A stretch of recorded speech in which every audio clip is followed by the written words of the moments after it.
Fédératrice. Intense. Diversité. Entraide. Pédagogique. Bienveillance. FDVesque. Improbable. Craziness. Mélange.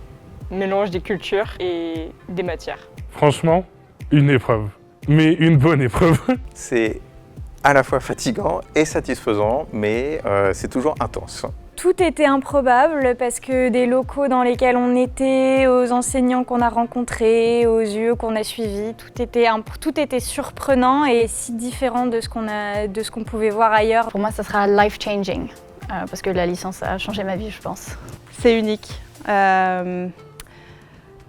C'est les personnes qui font le CRI, je trouve. Donc c'est vraiment les rencontres. C'est extraordinaire, ça s'explique pas, c'est un mot qui n'existe pas et c'est comme ça la licence.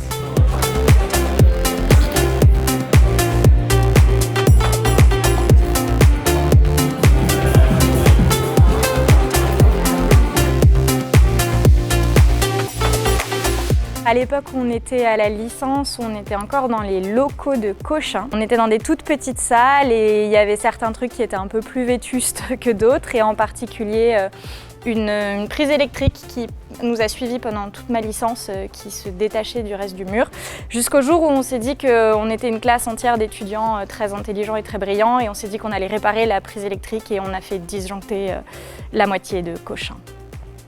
Voilà. Pour moi, je pense que c'est le moment où notre camarade Jacques arrêtait pas de répéter le nom du prof pour que le prof vienne et l'aide. Et du coup, il arrêtait pas de répéter en classe Jérôme, Jérôme, Jérôme, Jérôme, Jérôme, Jérôme, Jérôme. Il avait fait des flèches au tableau et il avait fait tout un parcours pour que le prof vienne s'intéresser à son groupe. Ça, c'était particulièrement drôle. Quand on a quitté Charles V pour aller à la Tour Montparnasse, on avait un bâtiment qui était pourri et on a décidé de fêter notre départ. Et pour fêter notre départ, il y a eu un paintball qui a été organisé. Et évidemment, les étudiants m'ont demandé de le faire, le paintball, donc ils se sont rués sur moi et j'ai eu le droit à ma dose de peinture, c'était très sympa. Quand je suis arrivé, je connaissais pas les profs, les cours et j'avais le planning à gérer. Et j'ai un prof qui m'appelle, dit « Les étudiants sont pas là et le bâtiment est en travaux ». On était déjà à la Tour Montparnasse et en fait, il était venu ici. Donc après, je lui donne l'adresse, mais il se déplace sur le deuxième lieu du CRI qui était Cochin à l'époque. Et au final, il est arrivé au bout de 2 heures à Montparnasse, et le cours était fini. Lors d'un TP, le TP d'immunogénétique, les étudiants m'avaient emprunté à mon insu mon téléphone portable et avaient fait tout un ensemble de photos que j'ai découvert le soir et qui étaient vraiment très drôles et que j'ai gardé en souvenir parce que c'était vraiment très fun. On était dans les anciens locaux du CRI, du LPI anciennement, CRI, qui était complètement désaffecté. Et en fait, donc les étudiants, un soir où ils n'avaient rien à faire, ils se sont dit on va aller explorer, pourquoi pas. Et donc ils ont vidé tous les extincteurs.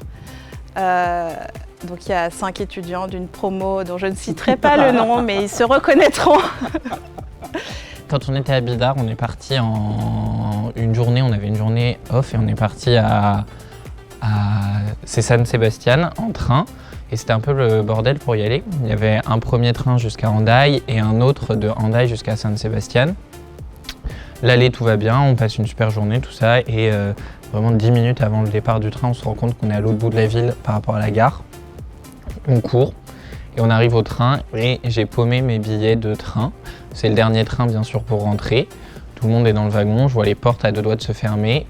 Coup de bol, j'arrive à passer, les portes se ferment derrière moi et rebelote sur le deuxième train parce qu'il y avait une correspondance de 5 minutes, à peine le temps de racheter un billet pour pouvoir monter. Ça a fait beaucoup rire tout le monde. Moi, j'ai souvenir de flipper de ne pas pouvoir rentrer chez moi, de ne pas pouvoir rentrer à Bidart le soir et d'être coincé en Espagne.